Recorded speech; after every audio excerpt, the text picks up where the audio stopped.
आइए कथा में पुनः प्रवेश करते हैं। एक समय की बात है, नेमिषारण्य तीर्थ में सोनक आदि नाम के 88 इकट्ठे हुए और आकर के सूत जी से बड़े आदर सत्कार के साथ प्रसन्न करने लगे। अज्ञान द्वांत विद्वंसः कोटि सूर्य संप्रभा सुतज्ञाय कथा सारम् मम कर रसायनम्। सोनक ऋषि कहने लगे, हे सूत जी, अज्ञान द्वांत विध्वंस सूर्य कोटि समप्रभा कि आप अज्ञान रूपी अंधकार को दूर करने में करोड़ों सूर्य के समान हैं। आपका जो ज्ञान है अज्ञानी से अज्ञानी व्यक्ति के अज्ञान को भी दूर कर देता है और ज्ञान का दीपक जला देता है। आप हमारे समक्ष बैठे हुए हो तो कृपया करके कोई ऐसी कथा सुनाइए जो कथा ना हो बल्कि सभी कथाओं का सार हो। प्रश्न करने लगे कि हे सूत जी, कोई ऐसी कथा सुनाइए जिससे हमें कृष्ण की प्राप्ति हो, क्योंकि आने वाले समय में सभी प्राणी कलयुग के अंत में आ जाएंगे, तो उनको कृष्ण की प्राप्ति कैसे होगी, उनको भगवान की प्राप्ति कैसे होगी, मोक्ष की प्राप्ति कैसे होगी। इसलिए हे भगवान श्री कृष्ण की शाश्वत प्राप्ति का साधन बताइए। देखिए, प्राप्ति दो प्रकार की होती है, एक होती प्राप्ति और एक होती शाश्वत प्राप्ति। प्राप्ति में क्या है कि भगवान आए और आकर के दर्शन दिया और चले गए। शाश्वत प्राप्ति में क्या है कि भगवान आए और आकर के गए नहीं, सदा के लिए हमारे घर में हमारे हृदय में विराजमान होकर के बैठ गए। बोले राधे राधे। ये होती है शाश्वत प्राप्ति। और ऋषियों ने यहाँ पर शाश्वत प्राप्ति का साधन पूछा है कि कोई ऐसा उपाय बताइए जिससे भगवान श्री कृष्ण की शाश्वत प्राप्ति हो जाए। तो सूत जी बड़े प्रसन्न हो गए, कहने लगे, ऋषियों, आज मैं वो कथा आपको सुनाता हूँ जो मेरे परम पूज्य गुरुदेव श्री सुखदेव जी के मुख से निकली है, जो कि मनुष्य को काल के चक्र से बचाती है। काल व्याध को ग्रास त्रास निर्नाश हेतवे श्रीमद् भागवतम शास्त्रम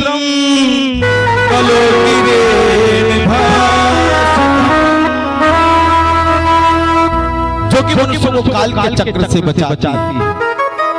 और देखिए, काल के चक्र में प्रत्येक व्यक्ति फंसा हुआ है। जिसने जन्म लिया है उसका जाना निश्चित है, उसको कोई नहीं डाल सकता। जिस दिन जिस घड़ी बच्चा जन्म लेता है उस दिन उसी घड़ी वो काल से पर आकर के बैठ जाता है। फिर हमारा एक एक सेकंड, एक एक मिनट, एक एक दिन, एक एक सप्ताह, एक एक महीना हमारा सफर जो है मृत्यु के ऊपर चल देता है। देखिए, हम कितने भी सफर करें, बड़े से बड़ा सफर करें, दूर से विदेश तक हो जाए, लेकिन एक काल में गति तय की हुई है शमशान की, उससे आगे नहीं जा सकता। यदि उससे कोई आगे जा सकता है तो बताइए। उस शमशान से आगे कोई नहीं जा सकता। उस काल ने अपनी गति तय की हुई है, किसको कहां पर किस जगह पर कैसे अपना भक्षण बनाना है वो काल जानता है।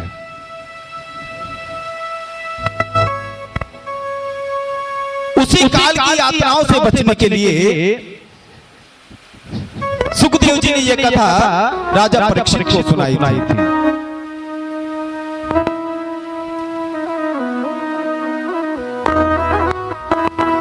काल की यात्राओं से बचने के लिए, देखिए, काल की यात्राओं से बचने के लिए शास्त्र में दो विधान बताए गए हैं, हवन भजन अनुष्ठान और भगवान का भजन नाम कीर्तन। जितना भगवान का हम नाम जपते रहेंगे, भगवान का कीर्तन सुनते रहेंगे, भगवान का भजन करते रहेंगे, उतना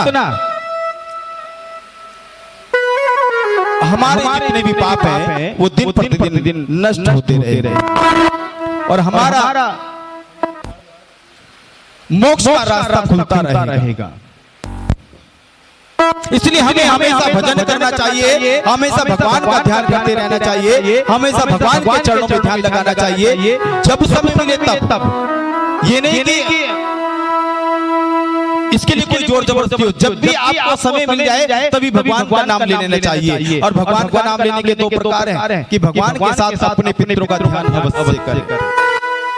उनके बिना आपका ध्यान, आपकी पूजा दोनों ही बेकार है।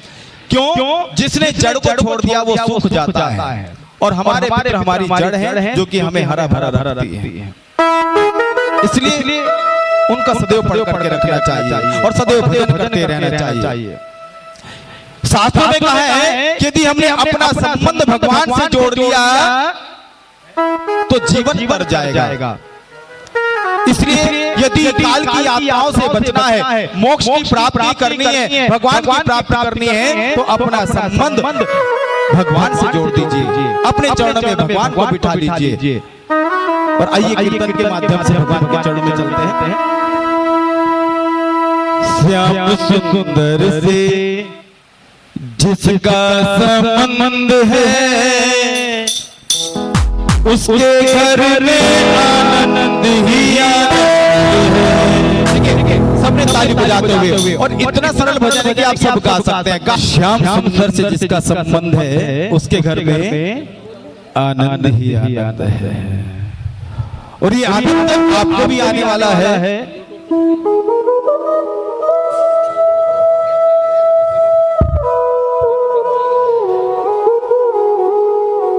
तो सूत जी कहते हैं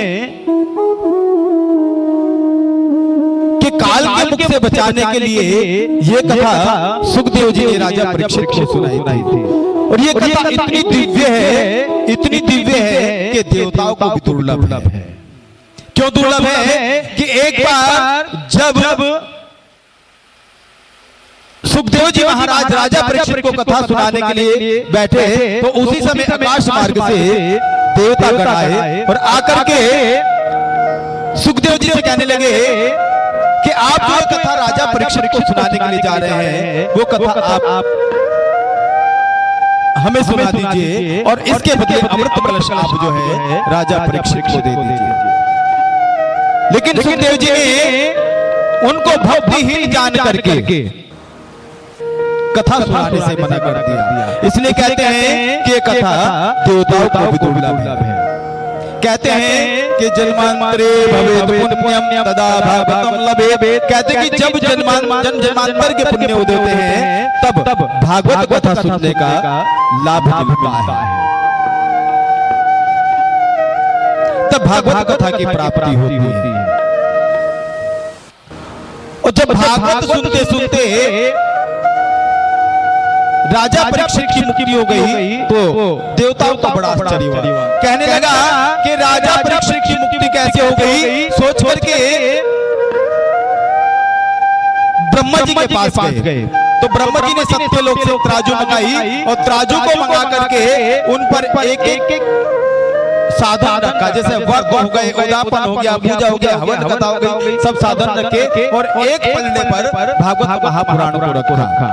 लेकिन अपने महत्व के कारण भागवत पुराण का पलड़ा ही भारी रहा। इसलिए ब्रह्मा जी ने भागवत पुराण को ही तत्काल मोक्ष देने वाला साधन निश्चय किया। इसलिए जब भगवान ब्रह्मा जी ने भागवत महापुराण को तत्काल मोक्ष देने वाला साधन निश्चित किया, इसलिए जब कभी पितरों की तृप्ति ना हो रही हो, पितृदोष समाप्त ना हो रहा हो या पितृदोष अधिक बढ़ जाए तो भागवत महापुराण घर में कराए जाते हैं। बोले राधे राधे। एक बार कह दीजिएगा। तो सोनक ऋषियों ने सूत जी से कहा कि प्रभु हमने सुना है कि भागवत कथा सप्ताह रूप में की जाती है। सप्ताह रूप में ये कथा सबसे पहले किसने सुनी? आप उसके विषय में भी कुछ बताइए। तो सूत जी कहने लगे कि एक बार नारद जी भगवान सर्वोत्तम लोक समझ करके पृथ्वी लोक पर मन की शांति को प्राप्त करने के लिए आए। हरिचेत्रम कुरुक्षेत्रम श्रीरंगम सेतुबंधनम हेमादिषु तीर्थेषु ब्रह्मांड इतस्ततः। के हरिक्षेत्रम कुरुक्षेत्रम के नारद जी हरिद्वार गए, प्रयागराज गए, गोदावरी गए, पुष्कर गए, कुरुक्षेत्र गए, श्रीरंगम गए, सेतुबंधनम गए, आदि तीर्थों पर गए, लेकिन भगवान को मन को देने वाली शांति कहीं नहीं मिली।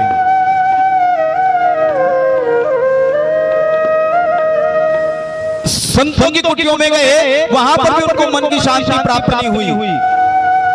तो घूमते घूमते कलयुग के दोष को देखते देखते वृंदावन की ओर चल देते हैं। कलयुग के दोष क्या है? जैसे चरित्रहीनता, ये भी कलयुग का दोष है। काम वासना, ये भी चरित्र का दोष है, कलयुग का दोष है। अत्यधिक झूठ बोलना, एक तो झूठ बोलना है, एक अत्यधिक झूठ बोलना, यहाँ पर भी कलयुग का वास होता है। गुरुजनों का, पितृजनों का अपमान करना, ये भी कलयुग का ही एक दोष है।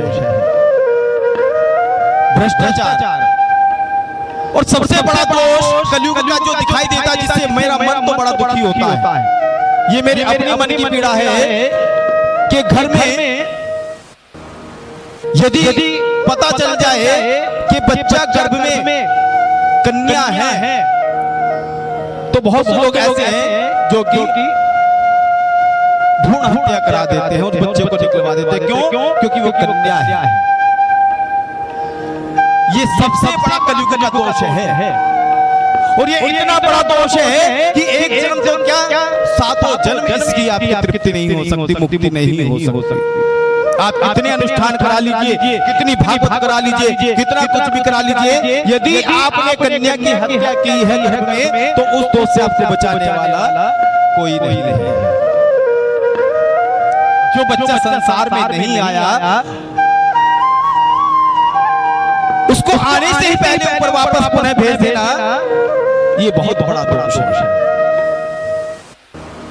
और ये वो लोग करते हैं जिन पर कलयुग का प्रभाव ज्यादा है, जिनके सर के ऊपर, वही लोग ऐसा करते हैं। मन बड़ा गर्वित होता है कि हम एक तो कन्या को ढूंढते फिरते हैं उनकी पूजा करने के लिए, और कन्या घर में आ जाए तो चूल्हा बंद करके बैठ जाते हैं कि कैसे आ गई। ये हमारे मन का दोष है।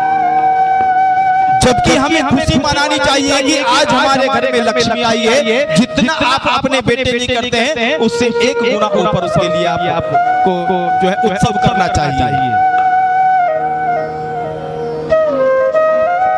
कहीं भी आप उठा करके देख लीजिएगा, अपने माता पिता से प्रेम जितना एक बेटी करती है ना, कोई नहीं कर सकता जीवन में। यदि कोई कर सकता हो तो बताइएगा कि जितना प्रेम एक बेटी अपने पिता से, अपनी माँ से, अपने भाइयों से कर सकती है, संसार में कोई नहीं कर सकता। और वहीं उसको संसार में आने से पहले ही नष्ट कर देना। कैसा हृदय है उनका जो ये करते हैं, कैसा मन है जो ऐसा कार्य करते हैं, केवल ये जान करके कि गर्भ में कन्या है। ये कलयुग का दोष है। इसलिए तो कहा है कि अगर भजन करते रहे, भगवान के चरण में जाते रहे, तो कलयुग का इतना प्रभाव हमारे ऊपर नहीं होगा। अगर कलयुग का प्रभाव नहीं होगा तो हम ऐसे कृत्य कभी नहीं करेंगे। हमें उन सब कृत्यों को करते हुए डर लगेगा जो कि हमारे धर्म के विपरीत है, हमारे विपरीत है। उन सब कार्यों को करते हुए हमें डर लगेगा। यदि हमें जानकारी होगी कि इस दोष का क्या पाप है, इसका छुटकारा मिलेगा भी नहीं मिलेगा, यदि हमें जानकारी होगी तो हम उस पाप को दोबारा नहीं करेंगे। इसी प्रकार नारद जी कलयुग के दोष को देखते देखते घूमते घूमते वृंदावन में आ जाते हैं, और आकर के क्या देखते हैं कि एक युवती बड़े खड़े मन से बैठी हुई है। उस युवती ने नारद जी को देखा और उठ करके नारद जी को प्रणाम करने लगी। तो नारद जी ने पूछा, तुम कौन हो और यहाँ पर क्या कर रही हो, और तुम्हारे पास ये तो वर्ध पुरुष पड़े हैं, ये कौन है? इनकी अवस्था इतनी वर्ध क्यों है जो उठ भी नहीं पा रहे हैं? तो तो वही युवती खड़ी हुई हाथ जोड़ करके नारद जी से कहने लगी कि हे नारद जी, मैं भक्ति हूँ, मेरा नाम भक्ति है और ये ज्ञान और वैराग्य नाम के मेरे दोनों पुत्र हैं। जब से भगवान श्री कृष्ण अपने परम धाम को गए हैं और कलयुग ने इस धरती पर वास किया है, तब से हमारी ये स्थिति हो गई है। मैं जब से वृंदावन आई हूँ, मैं तो तरुणी हो गई हूँ, तरुणी का मतलब मैं तो ठीक हो गई हूँ, मेरा बुढ़ापा छूट गया है, लेकिन मेरे पुत्रों का बुढ़ापा नहीं छूट रहा है। मेरे पुत्र अभी भी वृद्ध अवस्था में पड़े हुए हैं। तो नारद जी ने कहा कि हे भक्ति, तुम ठीक कह रही हो कि सब कलयुग के कारण हुआ है। तो नारद जी ने कहा कली भक्ति, तुम चिंता मत करो, तुम वृंदावन आ गई हो, वृंदावन में सदा वास करते रहना, क्योंकि वृंदावन ही ऐसा स्थान है जहाँ पर भक्ति सदा नृत्य करती है, सदा भक्ति वास करती है। क्योंकि यहाँ पर ज्ञान वैराग्य की आवश्यकता नहीं है, केवल भक्ति की आवश्यकता है। इसलिए तुम्हारे पुत्रों का बुढ़ापा नहीं छूट रहा है, तुम्हारा बुढ़ापा छूट गया है। क्योंकि वृंदावन में ज्ञान की आवश्यकता नहीं है, वैराग्य की आवश्यकता नहीं है, केवल भक्ति और भक्ति की आवश्यकता है। बोले राधे राधे। एक बार कह दीजिएगा और बात करने वाले भी कह दीजिएगा राधे राधे। देखिए कभी कभी सभी मिलता है भगवान के चरणों में बैठ करके, यदि उसमें भी हमने समय खराब कर दिया तो केवल केले का प्रसाद लेकर के जाएंगे, बाकी कुछ नहीं लेकर के जाएंगे। बोले राधे राधे। ये पकौड़ी खा करके जाएंगे, बाकी कुछ नहीं लेकर के जाएंगे। लेकिन जिस आशीर्वाद को, जिस भाव को लेकर के हम यहाँ पर बैठे हुए हैं, वो प्राप्त करने के लिए भी तो कुछ प्रयास करना चाहिए। इसलिए चरणों में भगवान के ध्यान लगाना है। अच्छा, वृंदावन कौन कौन गए? हाथ उठाइएगा। वाह वाह, बोले वृंदावन धाम की। और कौन कौन वृंदावन में गए? आज समझ लो आप वृंदावन में ही बैठे हो, जहां पर भागवत पुराण विराजमान हो, तो वो वृंदावन ही है। वरना यहाँ पर रोज कोई ऐसे नहीं बैठते हैं, सोफों पे बैठते हैं शादियों में। आज यहाँ पर बैठ रहे हैं क्यों? कि आज ये बैंक्वेट हॉल नहीं, आज ये भगवान श्री कृष्ण का मंदिर है, ये वृंदावन है। वरना ऐसे कोई नहीं बैठते यहाँ पर जैसे आज बैठे हैं।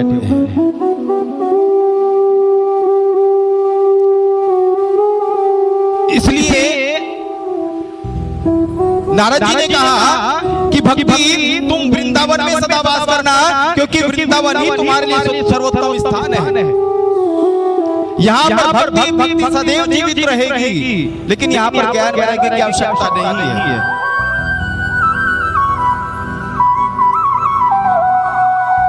तो भक्ति ने कहा कि हे प्रभु, मेरे पुत्रों के दुख को दूर करने के लिए भी कोई उपाय बताइए, कोई साधन बताइए। तो नारद जी ने कहा कि सबसे पहले तो मेरा उद्देश्य ये है कि आप वृंदावन में रहो। देखिए, वृंदावन के मर्म को कोई नहीं जान पाया। जो वृंदावन में हैं, उन्होंने शायद सुना भी होगा, देखा भी होगा और अनुभव भी किया होगा। वृंदावन में है निधिवन। निधिवन कोई गए हैं? नहीं। हाँ, वाह जी वाह। निधिवन भगवान के साक्षात दर्शन करने तो निधिवन जाइए, निधिवन में पहुंच जाइए, जहां पर कहते हैं कि शाम की आरती के समय, संध्या के समय जब आरती होती है, तो वहां के जो गोस्वामी जी हैं वो चंदन का पलंग बिछाते हैं, उस पर बिस्तर लगाते हैं, तकिया रखते हैं, दातून रखते हैं और पान का बीड़ा भी रखते हैं, गिलास में पानी भी रखते हैं। और जब भक्तों के साथ मिलकर के आकर के पुणे प्रातःकाल आरती के लिए दरवाजा खोलते हैं, तो बिस्तर भी अस्त व्यस्त मिलता, जैसे किसी ने वहां पर रात बिताई। वो दातून का भी प्रयोग हुआ मिलता है और जो गिलास में पानी होता है उसका भी प्रयोग होता है। बंद दरवाजों में कौन आया और वहां पर तो जितने रहने वाले हैं ना आसपास के लोग, वो कहते हैं कि कभी कभी यहाँ पर घुंघरूं की आवाज भी आती है, नृत्य करने की भी आवाज आती है। अच्छा, वृंदावन क्यों कहा जाता है? क्योंकि वहां पर वृंदावन मतलब तुलसी के वन है, और तुलसी के जैसे वहां पर वृक्ष निधि वन में आपने कहीं देखे हैं? एक वृक्ष से एक वृक्ष जुड़ा हुआ है, अलग नहीं है। वो तुलसी का वन नहीं, वो संतों का वन है। कहते हैं कि एक एक संतन जो भी भगवान श्री कृष्ण के साथ लीला कर रहे थे, वो सब अभी भी उन तुलसी के रूप में वहां पर विराजमान है। इसलिए सब एक दूसरे से जुड़े हुए हैं, कोई अलग अलग नहीं है। और ये उस कृष्ण की साक्षात अनुभव कराता है भगवान की प्राप्ति।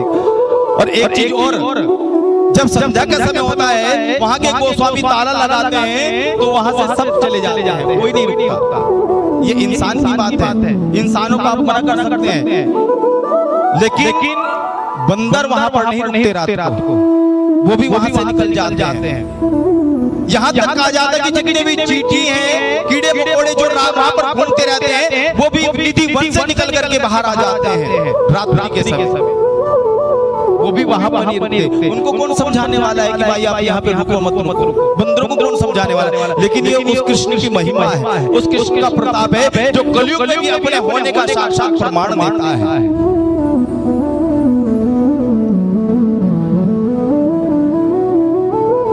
साक्षात प्रमाण देता है कि मैं अभी भी कलयुग में यहाँ पर विराजमान हूं, यहाँ पर बैठा हूं।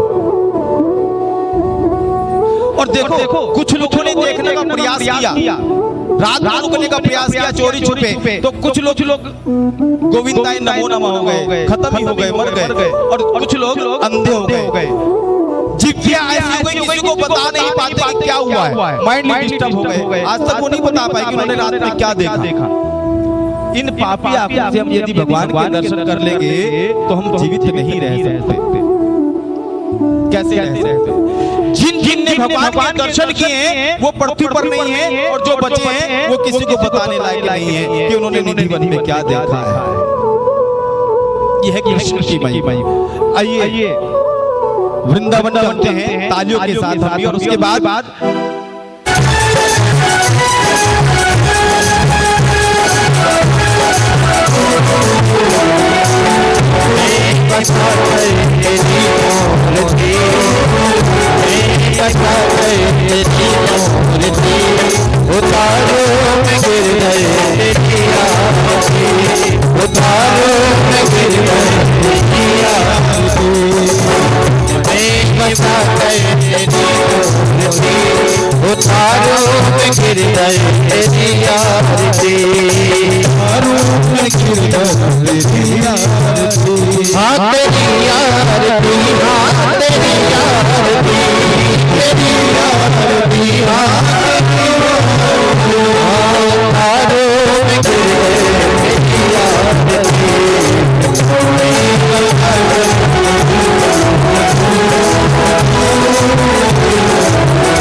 है